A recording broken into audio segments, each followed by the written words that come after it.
अब जनाब बात ज़रा कर लेते हैं महंगाई की जो बरक रफ्तारी है उसने चीखें निकाल दी हैं सबकी।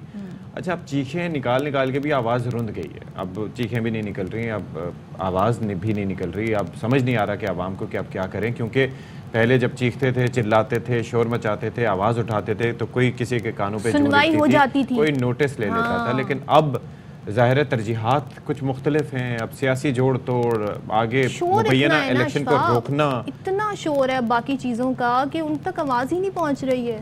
ऐसा ही है, ऐसे ही है ना। अब यह कि महंगाई आप देख लें, हम खुद ही आपको बताते हैं कि 76 साल का रिकॉर्ड तोड़ चुकी है, 38% तक इस मई के महीने में थी। अब आवाम के जहनों में ये सवाल गूंज रहा है, आवाम को इससे नहीं फ़र्क पड़ता कि IMF के साथ क्या डील हुई है, फलाने के साथ क्या चक्कर हुआ है। आवाम ये कहते हैं भाई हमें बजट में क्या रिलीफ मिलेगा। Simple question. आवाम को नहीं पता कि वो क्यों कुर्बानियाँ दे रहे हैं, या जब भी कहा जाता है कि मुश्किल वक्त है तो मुश्किल वक्त में आवाम को खुमियाजा क्यों भुगतना पड़ता है। ये जो इनके गवर्नमेंट के एक्सपेंडिचर जो होते हैं इनको क्यों नहीं कंट्रोल किया जाता, ये बड़े प्रॉब्लमेटिक ये भी है। और हमें जी ये बताया जाता है कि IMF से जी हम चाहते हैं कि अपने रिश्ते नाते सब तोड़ लें, लेकिन उसके लिए खुद मुख्तार होना पड़ता है ना इकोनॉमिकली। लेकिन IMF के पास इस वक्त जाना ज़रूरी है, क्योंकि जो आपके तरसीलात ज़र हैं, जो उसके रिजर्व्स हैं, वो बहुत ही ज़्यादा लो हद तक चले गए हैं। और इसकी वजह यह कि आपने इम्पोर्ट पर बैन लगाया हुआ, तमाम तर पॉलिसियाँ आपने की हुई है। सैयद नबीर कमर जो कि वज़ीर तिजारत हैं, वो ये कहते हैं कि IMF का ये रोल नहीं कि वो मुल्क में सियासी इस्तेहकाम लाने की शराइत रखे। मुल्क में सियासी इस्तेहकाम होना चाहिए, क्योंकि माशी और सियासी इस्तेहकाम साथ साथ चलते हैं। कर्ज और दीगर मामलात और के लिए इदारे मुल्क की सूरत हाल माशी तौर पर देखते हैं, सियासी तौर पर नहीं। फिर उन्होंने कहा जी अगर IMF का प्रोग्राम ना भी हुआ तो भी हमारे पास और कई ऑप्शन हैं। हम बरामदात बढ़ाकर मईशत बेहतर कर सकते हैं। पहले क्यों नहीं सोचा? सिंपली देख रहे हैं कि IMF का प्रोग्राम हो जाए, उसके अलावा भी हमारे पास कई सॉल्यूशंस हैं। एक दफा हमारे रिजर्व सही लेवल पे आ जाते हैं तो उसके बाद इतने मैसिवली कर्जे लेने की जरूरत नहीं होगी। IMF का ये रोल नहीं है। पाकिस्तान में पॉलिटिकल स्टेबिलिटी होनी चाहिए। जब IMF या कोई और इंटरनेशनल इंस्टीट्यूशन किसी मुल्क की इकोनॉमी को देखता है, उनका जो तरीका होता है इस चीज को बताने का, वो इकोनॉमिक टर्म्स में होता है, वो पॉलिटिकल टर्म्स में नहीं होता। तो मेरा ख्याल है कि थोड़ा सा वो एक्सटेंड कर गए हैं अपने मैंडेट को। ऑलराइट जी, तो अब इस पर ज़रा बात कर लेते हैं। माहिर मुआशियात खुर्रम शहजाद साहब हमारे साथ मौजूद हैं। खुर्रम शहजाद साहब, ये ज़रा बताइएगा कि ये इस वक्त बेसिकली चल क्या रहा है। अगर हम IMF के एंड से बात करें, कल हमारे साथ सलीम बुखारी साहब थे और वो ये कहते हैं कि मुमकिना तौर पर और मुबैना तौर पर ये शर्त रखी जा रही है कि जो CPEC है उसको प्रोग्राम को ठप किया जाए, और फिर उसके बाद जो है वो अमेरिका ये चाहता है कि IMF के तवस्सुत से हमें पैसे मिलें। CPEC का प्रोग्राम चल ही कब रहा है? बहरहाल जितना भी चल रहा है वो कह रहे हैं कि बिल्कुल ठप कर दिया जाए। तो क्या ऐसा मुमकिनात में से है कि इस तरह की कोई चीज़ जो है वो इसके ऊपर फोर्स किया जा रहा हो पाकिस्तान को? जी अस्सलाम वालेकुम एंड गुड मॉर्निंग। वालेकुम अस्सलाम, गुड मॉर्निंग। ये पॉसिबल इस तरह से है कि डेफिनेटली आपको पता है अमेरिका और चाइना के बीच में जो है वो काफ़ी प्रॉब्लम्स हैं। हालांकि दोनों बहुत बड़े ट्रेडिंग पार्टनर्स भी हैं आपस में। सबसे ज़्यादा ट्रेड इनकी आपस में होती है।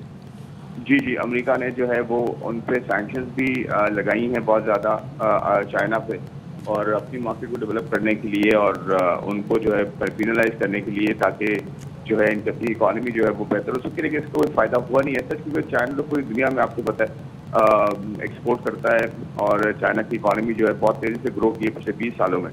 तो चाइना के साथ ऑफकोर्स एक राइवलरी बहुत ज़्यादा बढ़ चुकी है, और वो ये चाहता होगा डेफिनेटली कि पाकिस्तान में भी चाइना की तरफ झुकाव जो है वो कम हो। जो भी कंट्रीज चाइना की तरफ झुके हुए हैं वो कम हो, क्योंकि चाइना अपना एक इन्फ्लुएंस चाहता है, अमेरिका अपना एक इन्फ्लुएंस जो है बरकरार रखना चाहता है। तो ये किस तरह का कितना दो बड़े हाथी हैं, उसके दरमियान में आप अगर फंस जाएंगे तो डेफिनेटली आपको देखना ही होगा कि आप दोनों तरफ जो है वो डिप्लोमेटिकली जो है वो चलें। तो मेरे ख्याल में हाँ, ये हो सकता है कि अमेरिका ये चाहे कि जी आप चाइना की तरफ कम झुकाव करें। मेरे ख्याल में इस तरह से डायरेक्ट कहना कि जी वो CPEC बंद करवाना चाहता है, तो CPEC तो ऑलरेडी आपको पता है कि काफ़ी हद तक काम उतना हुआ नहीं है जितना होना चाहिए था। क्योंकि हम तो 2018 में 2018 तक 2018 के बाद इसका टारगेट था कि क्लीन एनर्जी हमें मिलेगी 10,000 मेगावाट, तो हमारी पता नहीं क्या क्या ज़रूरियात उससे पूरी हो जाएंगी, और भी जितनी सारी चीज़ें थी, काफ़ी कुछ होना था, लेकिन वो नहीं हो सका।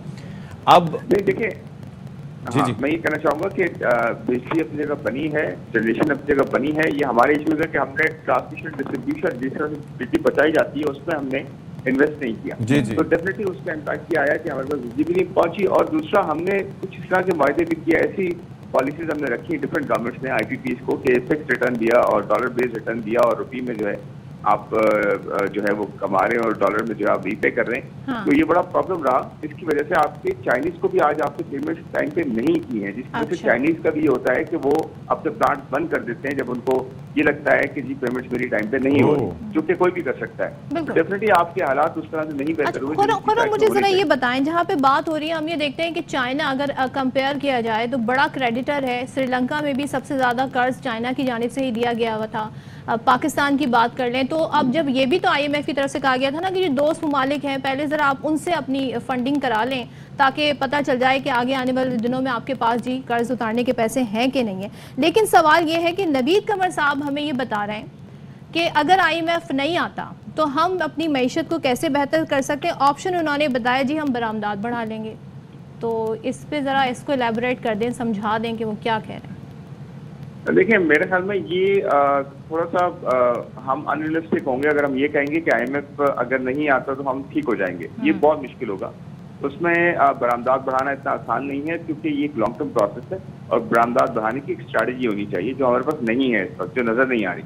ना ट्रेड पॉलिसी है, ना स्ट्रैटेजी है, ना कोई लॉन्ग टर्म हमारे पास कोई प्लान है जो हम IMF को भी दें। तो देखिए IMF ना आने का मतलब ये है कि हम बहुत ज़्यादा मुश्किल में होंगे। मैं ये नहीं कह रहा कि हम सर्वाइव नहीं कर पाएंगे, लेकिन क्लोज टू ना सर्वाइव कर पाएंगे, मैं ये कह रहा हूँ।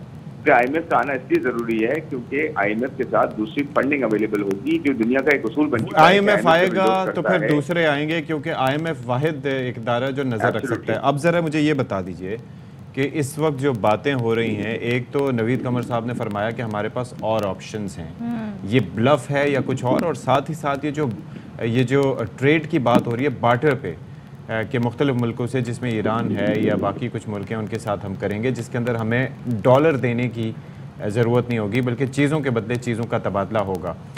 ये गैर कानूनी तौर पर तो हमने देखा था कि हमारी काफ़ी जगहों पे राइज है, लेकिन कानूनी शक्ल देने से इसको क्या फ़ायदा होगा? देखिए बार्टर ट्रेड एक अच्छी डेवलपमेंट है, क्योंकि इसमें करेंसी अगर यूज नहीं होती, लेकिन मुझे ये समझ नहीं आती करेंसी यूज कैसे नहीं करेंगे आप, क्योंकि रिलेटिवली आप अगर चावल दे रहे हैं और उसकी जगह आप तेल ले रहे हैं, तो आपको कोई ना कोई प्राइसिंग मैकेनिज्म तो रखना पड़ेगा, और किस तरह कहाँ से वो ड्राइव होगा। तो ये जब प्रैक्टिकल साइड देखी जाती है ना, तो कहीं ना कहीं करेंसी का इम्पैक्ट जरूर पड़ता है और उसको आपको सामने रखना पड़ता है, नंबर 1। सेकेंडली, आप अगर ईरान, अफगानिस्तान और इन कंट्रीज के साथ बार्टर की बात करते हैं तो उसके साथ हमारा ट्रेड है कितना? आपका मेन ट्रेड जो है ना वो चाइना के साथ, अमेरिका के साथ और यूरोप के साथ है। 90% से ज्यादा ट्रेड आपका उनके साथ। तो अगर 5-8% आपका ट्रेड इनके साथ हो जाएगा तो उससे बहुत बड़ा इम्पैक्ट नहीं पड़ेगा। आपका मेन इम्पैक्ट पड़ेगा चाइना के साथ FTA जो रिवाइज करना है, जो आपने उनके साथ फ्री ट्रेड एग्रीमेंट किया हुआ है, जिसके अंदर उनसे आप बहुत ज्यादा इंपोर्ट करते हैं और एक्सपोर्ट उनको बहुत कम करते हैं। अमेरिका आपका मेन पार्टनर अमेरिका है, जिसके साथ एक्सपोर्ट ज्यादा करते हैं, इंपोर्ट कम करते हैं। यूरोप के साथ एक्सपोर्ट ज्यादा करते हैं, इंपोर्ट कम करते हैं। इसी तरह आप इंपोर्ट जो ज्यादा करते हैं मिडिल ईस्टर्न कंट्रीज के साथ, जब आप तेल लेते हैं उनसे, तो भाई 90-95% तो इन कंट्रीज के साथ आप ट्रेड करते हैं, तो इनके साथ आप डॉलर में ही करते हैं ना, उनके साथ तो आप बार्टर नहीं करते। तो बार्टर से बहुत बड़ा फर्क नहीं पड़ना। हाँ, कुछ हद तक आपको जो है वो एक सपोर्ट मिल सकती है, बट ये हल नहीं है लॉन्ग टर्म। ठीक है, थैंक यू सो मच। हमारे साथ मौजूद है खुर्रम शहजाद, उन्होंने अपनी माशी तौर पर माहिराना राय दी है। लेट्स सी जनाब क्या प्लानिंग, क्या ऑप्शंस हैं जिनकी बातें की जा रही हैं वो सामने